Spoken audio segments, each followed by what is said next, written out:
Thank you. The hacking group Anonymous has told Sky News how it plans to take Islamic State down by taking them offline. But they've said the security services need to do more to help in this vast cyber battle. In the first interview since declaring war on IS, the hackers showed us how they're taking down websites which publicise jihadi-controlled social media accounts. Sky's Joe Tidy reports. If you're on the internet, you're there because we kind of let you be there. Behind the menacing masks and monikers of notorious hacking collective Anonymous is a disarmingly ordinary group of people. Here, my interview with a father of three who calls himself Comedy is interrupted by members of his own team for fun.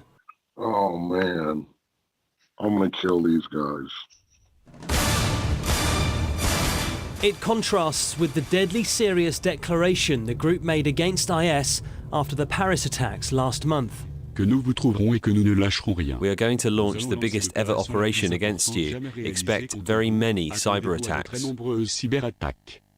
So far, Anonymous, led by a small group of specialists called GhostSec, claim to have taken down more than 100 Islamic State websites and more than 25,000 social media accounts. And every attack brings its own brand of humour to antagonise the jihadis further. The hackers say their pranks serve a purpose. That was just a way of saying, got you guys. This is serious business to us, but we keep a sense of humor to keep ourselves sane, because a lot of what we see and a lot of, you can't unsee this stuff. The small team of around 12 hackers say they work around the clock in shifts, finding potential targets online. With the support of the larger collective, they claim to be able to take down most sites. In order to give us a demonstration of what Anonymous is capable of, they've given us a heads up on their latest takedown. This is a website address they've sent us. They think the website is IS run. We don't know that for sure, but certainly looking at the translations, it appears to be IS sympathetic at least. They've said they're going to take it down any minute now. So it looks like they've been successful. It says here, internal server error. Now, these types of attacks normally only last a matter of hours or days, but such is the network of Anonymous, they're confident they can keep this site down for months. Impressive though it is, it's still unclear how much damage they're actually doing to Islamic State.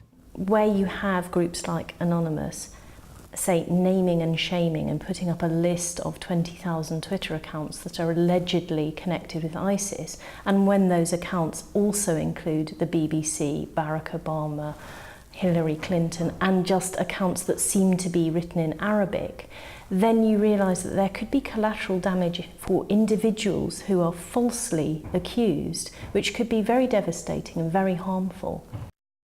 What the authorities think of their actions isn't likely to keep these hackers up at night.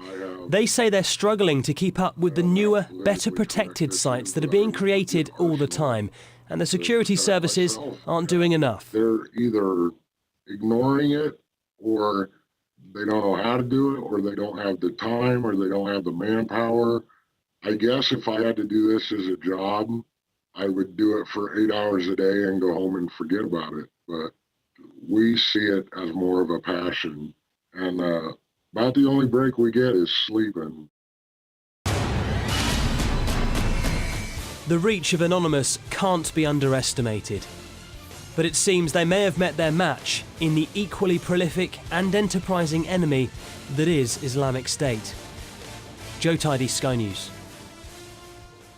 Well, with me now is Krasodomski-Jones from the Centre for the Analysis of Social Media at Demos. Good evening to you, Alex. Now, a study of Islamic State's presence on Twitter between October and November of last year estimated an upper limit of 90,000 IS-related Twitter supporters, though only 30,000 of those are thought to be controlled by a human user. Just talk us through how that works, Alex.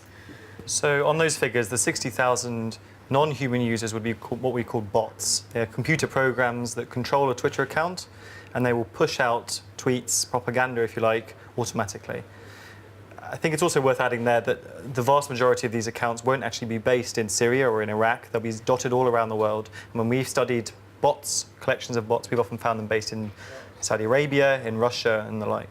It's not just about Twitter, is it?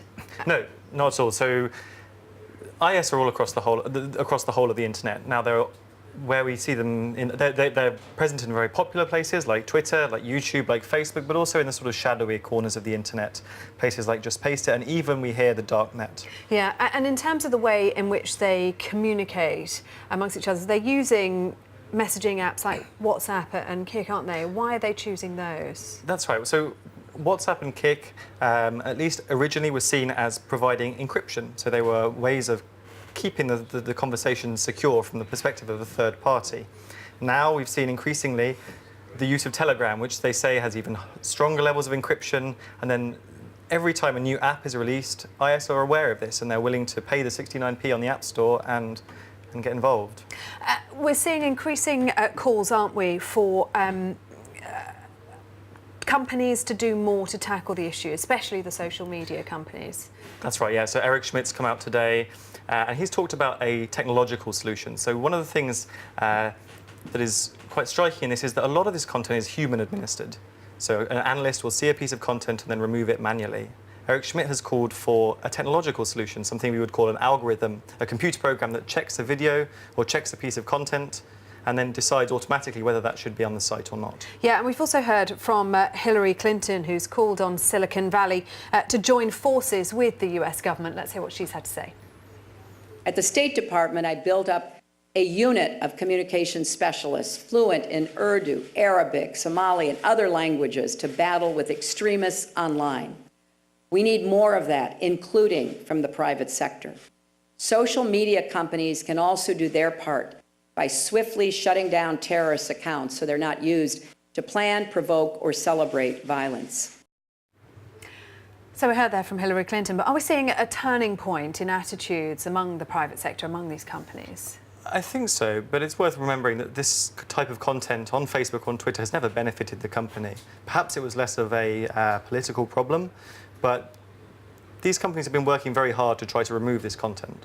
What kind of success are they having?